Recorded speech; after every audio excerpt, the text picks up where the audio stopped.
kiss him, right?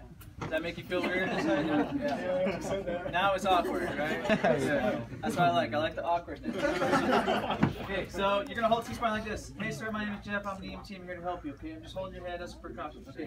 Now, if I was gonna transfer it, right? Can you come hold Cspine from the back? Yes, sir. So just do the exact thing I'm doing, but do it from the back. Okay. So you just slide your hands in. I slide my hands out. You're gonna kind of come in like that. You can. What we don't want to do is don't cover the ear, right? Okay, so that's one way you do it if they're standing. Now, can he move his head if he wants to? Absolutely. Okay, so you're more there as a reminder. You can come up higher too if you want. Spread your fingers out. You can go over the ear. Just don't cup it so they can't hear it. Okay. So he's just maintaining that to help the patient remember not to move their head. Okay, and then you have to tell him verbally. Okay, so now go ahead and lay down. All right, now let's see what you got. Hold Cspine on him laying down. If you can't see, make sure you got. Okay, there's one way. Don't cover the ears, remember? So cup the ears so he can still hear. Yes, sir. All right, that's one way. And the other way you can do it is put your hands on his straps like this on both sides. So you're basically just grabbing like this, right? And yet now you're going to use more of your forearms to kind of clamp his head. This is probably a little bit more secure than the other ones. All right. So now I'm going to show you the log roll, and then we'll throw him up here real quick. So stay down there. Hold Cspine. We don't ever let go of Cspine until he's completely immobilized. Right? Yeah, that's one big thing that we have a complication with every semester is people think that, oh, I got a collar on, I could let go of Cspine now. No.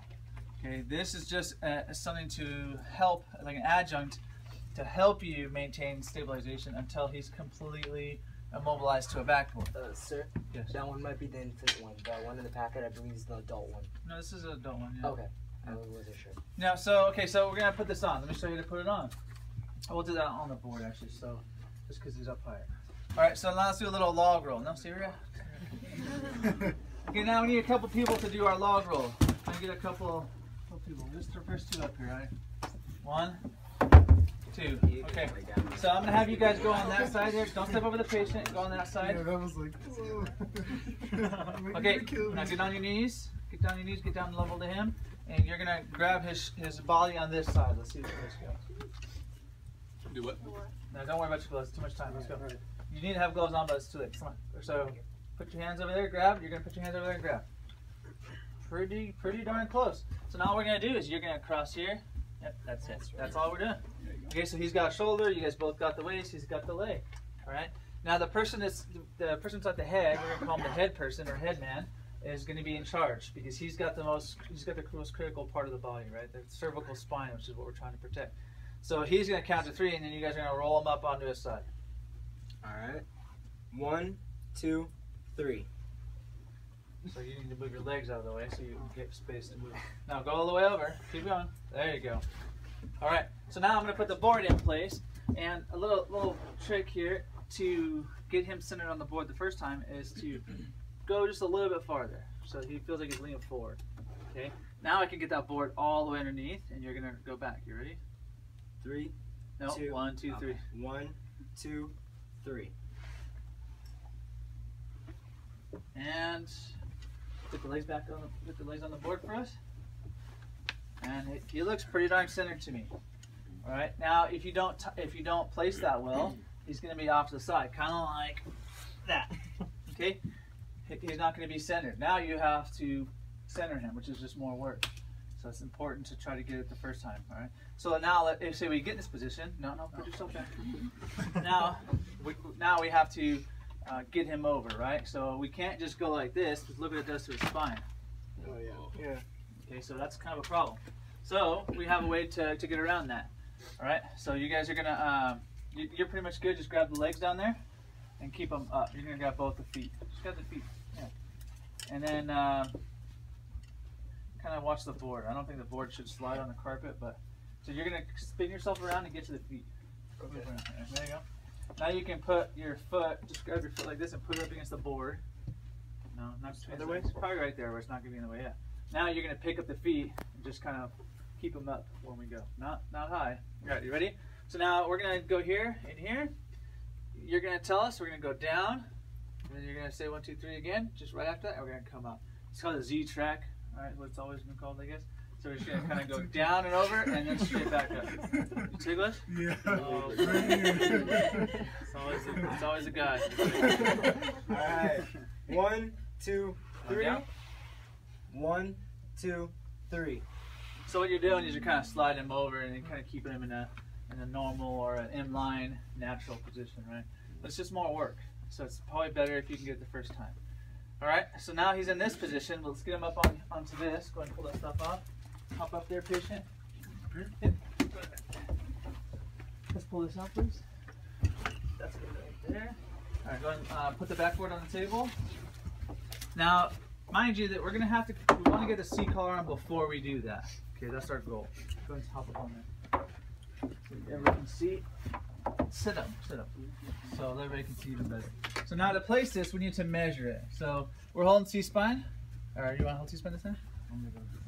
Okay, so we're holding C-spine. Go ahead and remove this hand. All right, just slide it all the way to the top. Both hands. That way I can measure, okay? So we're going to measure from the collarbone, shoulder to the jawbone.